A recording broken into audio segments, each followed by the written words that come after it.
What the heck? Do y'all hear that? It's mock draft time. What's good, y'all? Welcome back to another episode. Today we got a mock draft, my first one that I will be releasing to the public. I haven't uploaded in a while. That's my fault. So sorry about that. But I figured why not come back? You know, we're 2 days from the draft, and let's make some picks. And the first pick, there's no question here. We all know who it's going to be. The Bears, they're picking at number one. And like I said, we all know who it's going to be.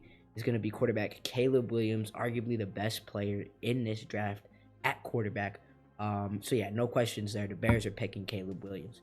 Now, coming in at pick number 2, we have the Washington Commanders, and they desperately need a quarterback. They traded away Sam Howell to the Seahawks, I believe, and they need a quarterback bad. And why not pick, to me, the second best quarterback in this NFL draft, being the quarterback out of LSU, Jaden Daniels. I think he's a lot more proven than Drake May is. Drake May, I feel like, is going to be a little bit more of a situational quarterback where he's going to need to be developed. But Jaden Daniels, I think right now, is a little bit more ready than Drake. So give me Jaden Daniels going number 2 to the Commanders. Now, coming in at number 3, I actually have a trade. Yes. And the Giants are now picking at number 3, and they're going to pick their quarterback of the future, their franchise guy. From what I've been hearing from reports, their guy, the one who they wanted. That is Drake May out of UNC. Drake May is going to be a project quarterback, I feel like. I don't think he's as NFL ready as the 2 quarterbacks in this draft that went ahead of him, but in the right situation, especially with how his play is, with Brian Dable and that offense, and how he develops quarterbacks, this is a perfect situation. And I think the Giants make the pick right here. Then coming in at number 4, we have another no-brainer pick if he is there. And should the Giants make this move, or even if the Patriots make the move, we have going to, Arizona, Marvin Harrison Jr., the best wide receiver in this draft. He is the most physical wide receiver. He will make the plays that look ridiculous look easy, and I think it's an easy pick here for the Cardinals to give Kyler Murray a new weapon. Then coming in at number 5, we have the Los Angeles Chargers, and to me, I think this is a little bit more of a difficult pick. I was going back and forth between, do I think Jim Harbaugh and the new regime that he's going to have there, do I think he's going to want to do more of a run-heavy offense, or am I going to go ahead and I'm going to get Justin Herbert a weapon after trading away Keenan Allen? And I think that's what he does. I think Jim Harbaugh is going to go do Justin Herbert right and get him Malik Neighbors out of LSU to help fill that hole that Keenan Allen made and hopefully get them a wide receiver one.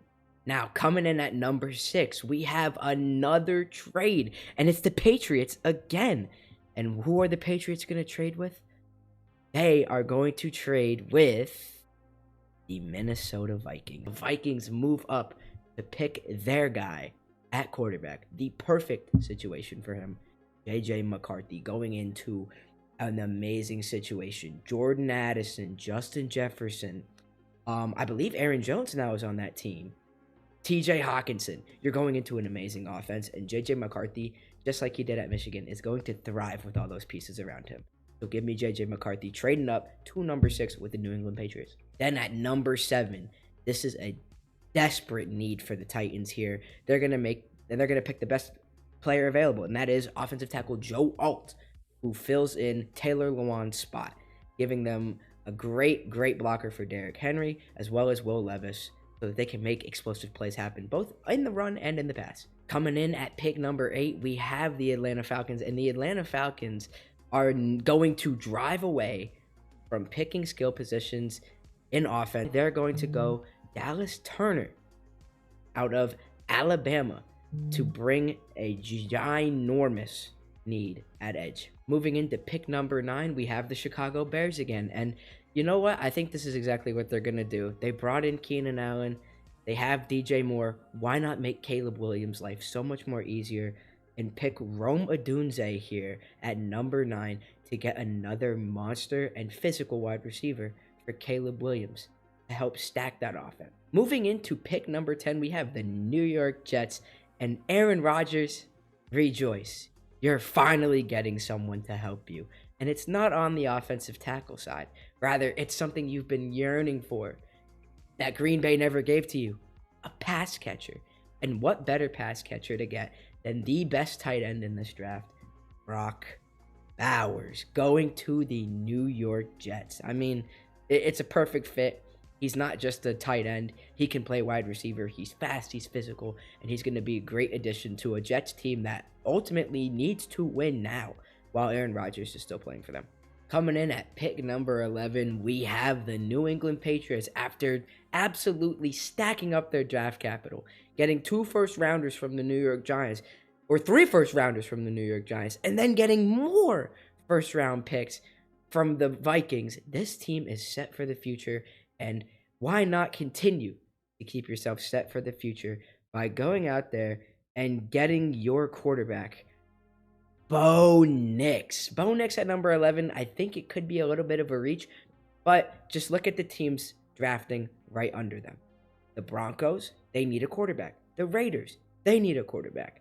The Patriots, they're going to feel a little bit of pressure here, but they're not going to feel pressure after getting Bo Nix and being able to move on from having that quarterback problem, which ultimately they've been struggling with for the past couple of years. Mac Jones not panning out after his rookie season. They hope now that the experience that Bo Nix has had in college carries over to the NFL, which, me personally, I think it does. Speaking of the Denver Broncos needing a quarterback, they actually don't do that in this draft. They see Bo Nix go. They think, oh, man, Michael Penix, I don't know if we really want that. I mean, we have Zach Wilson, and, I mean, why trade for him if you're not going to utilize him? So I don't think they're going to go quarterback here just because if they went quarterback here, I feel like it would be a little bit of a reach. Especially with, now don't get me wrong, I love Michael Penix, I really, really do, but I just don't think he's a perfect fit for the Broncos. So that's why I believe the Broncos are going to go back to their old roots and make a stellar defense, taking Jared Verse out of Florida State, making a huge improvement on that defensive line, especially at the edge position, which they used to have a dominant force in. Moving into pick number 13, we have the Las Vegas Raiders. And the Las Vegas Raiders, while bringing in Gardner Minshew, I think Gardner Minshew can be a starting caliber quarterback, but I just don't think the Raiders are going to want to have an offense built around Gardner Minshew. I think a perfect fit for that Raiders offense is going to be quarterback Michael Penix Jr., which I had the Broncos passing up on just because of the scheme. But when you look at what the Raiders were able to do with Aiden O'Connell last year and the culture that Antonio Pierce wants to build, I think Michael Penix is a perfect fit here. And I think, to me personally, Michael Penix just screams Raider. Genuinely, this is the perfect pick for them. He's going to get a great guy in the run game and in the pass game. I mean, natural talent there with Michael Penix. I think this is a perfect scenario for the Raiders, and they get their quarterback, Michael Penix Jr. Coming at pick number 14, we have the New Orleans Saints, and I think a huge need for this team is on the defensive side, mainly at their defensive tackle position. And why not go ahead and get an absolute stud at defensive tackle in, to me, what I believe is the best defensive tackle in this draft, Byron Murphy II out of Texas. I mean, he's gonna be an instant impact. He's gonna make that defensive line so much stronger and ultimately bring back what the Saints have been known for the past couple of years, that being that absolutely screaming defense. So yeah, Byron Murphy is a great pick here. Now moving into pick number 15, this one to me was the most difficult pick for me here, and that is the Indianapolis Colts. I was bouncing around getting them wide receiver Brian Thomas Jr., but to me personally, I don't think he is a great pick to go here at pick number 15. Especially with this stacked wide receiver class, Adonai Mitchell, Keon Coleman, you keep naming them. There's a huge amount of them in this draft, and I think they could not make an instant impact on the team that they go to. But right now, a screaming need for me is corner, and I don't know why they have him listed as safety here, but corner Cooper DeJean out of Iowa, I think right now, for the type of player that he is a beautiful pick here for the Indianapolis Colts. Boosting that secondary, getting them a pass coverage guy.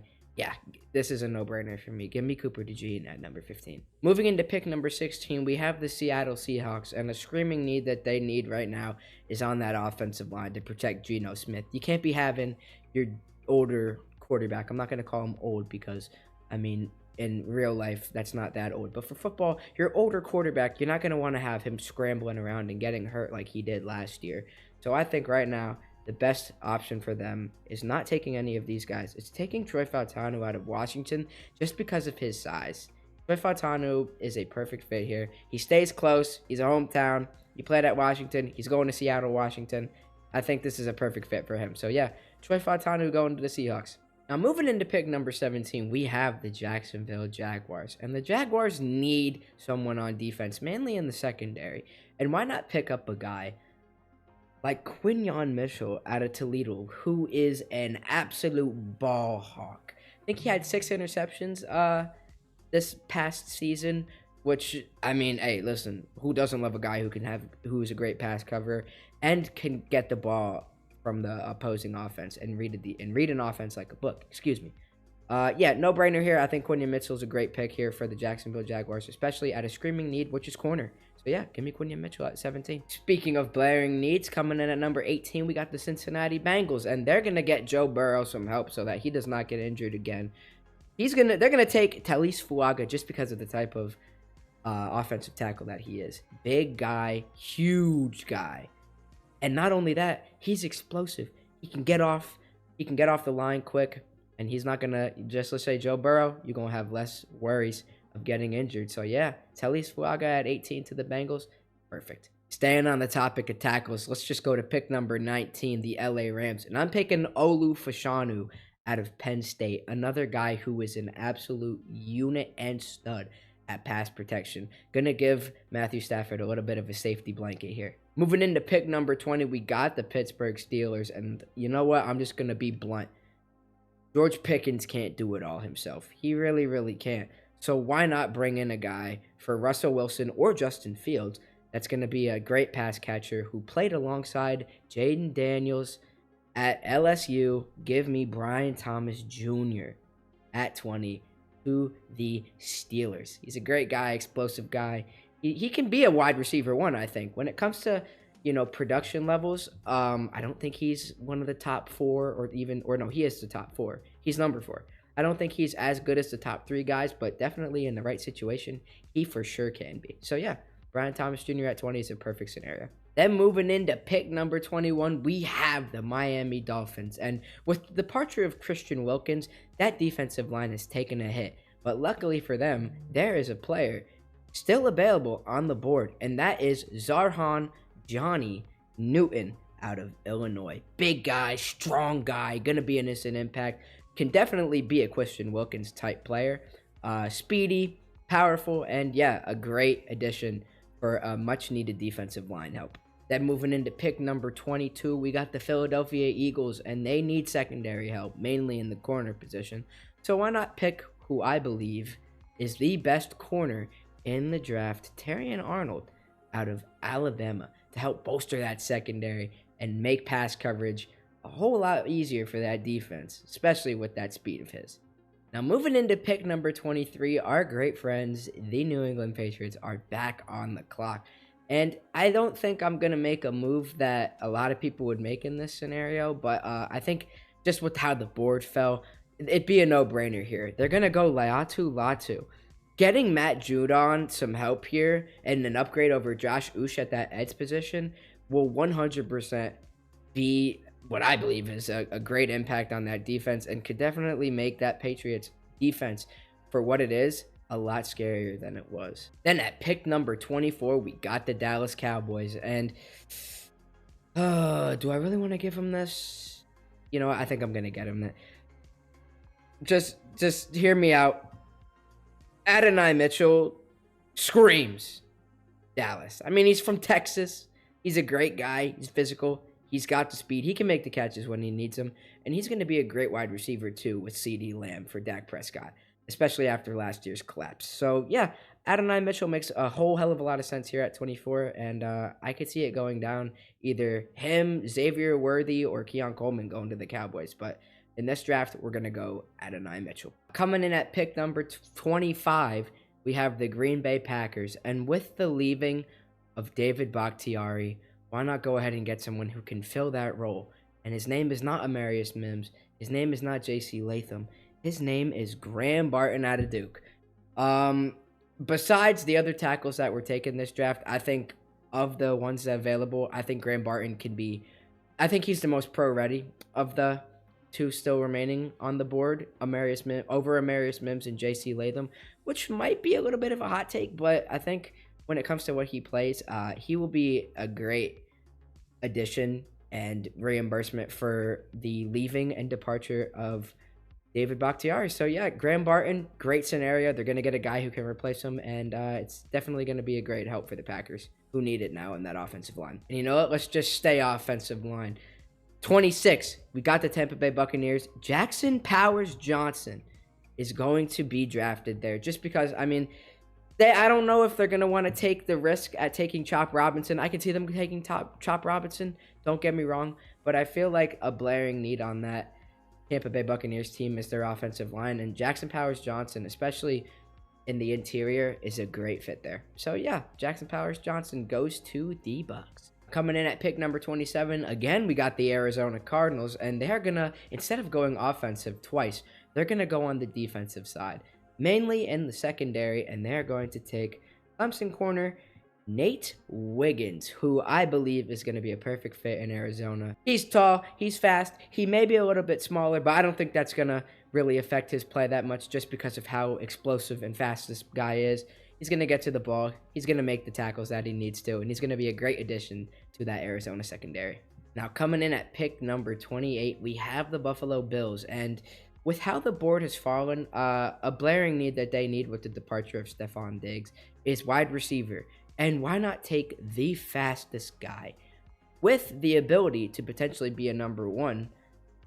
Xavier Worthy, who broke the combine record, I think is going to be a guy who, I don't know if he's going to necessarily fit the physicality that Stephon Diggs did, but when it comes to his explosiveness, Xavier Worthy screams Buffalo Bill. He's going to give Josh Allen a target to huck it deep to, which has been a staple of his game. And yet, Xavier Worthy, it makes so much sense going to that high-flying offense in Buffalo. Now, coming in at pick number 29, we got the Detroit Lions. And let's just be honest, Aiden Hutchinson can't do it all on the edge there. So this is when he finally gets taken. Chop Robinson out of Penn State goes and joins that defensive line, more specifically on the edge with Aiden Hutchinson. Hutch being on one side, Chop being on the other, going into the quarterback. Oh my goodness. That's scary. That really is. And I think it's a perfect fit for the Lions. So Chop Robinson, welcome to the Detroit Lions. Now going into pick number 30, I was torn between a couple of players, but I think I finally made my decision. We got the Baltimore Ravens, and if there's one thing that I can remember from watching a couple of their games, more specifically the AFC Championship, it was that secondary. It needs help. It really, really does. And I think I'm going to take, which I think is the coolest name in the draft, Kool-Aid McKinstry, to go and aid that secondary in Baltimore. Make it a whole lot younger. Kyle Hamilton, Kool-Aid.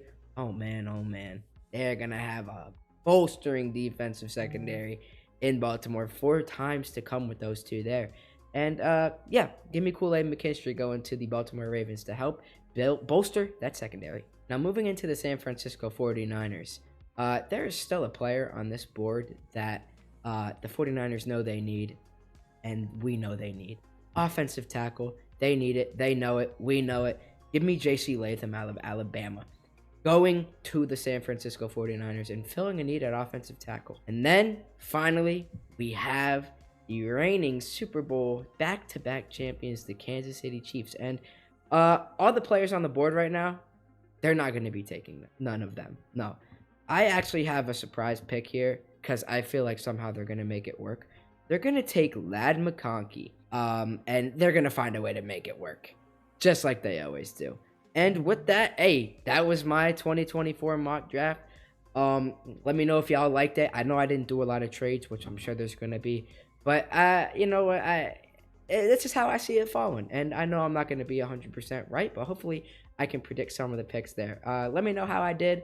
Let me know what you'd see change. Let me know what you would do in the comments below. Like the video. Please make sure to subscribe. Hopefully we got more content like this coming out soon. And yeah, I will see you all in the next video. Peace.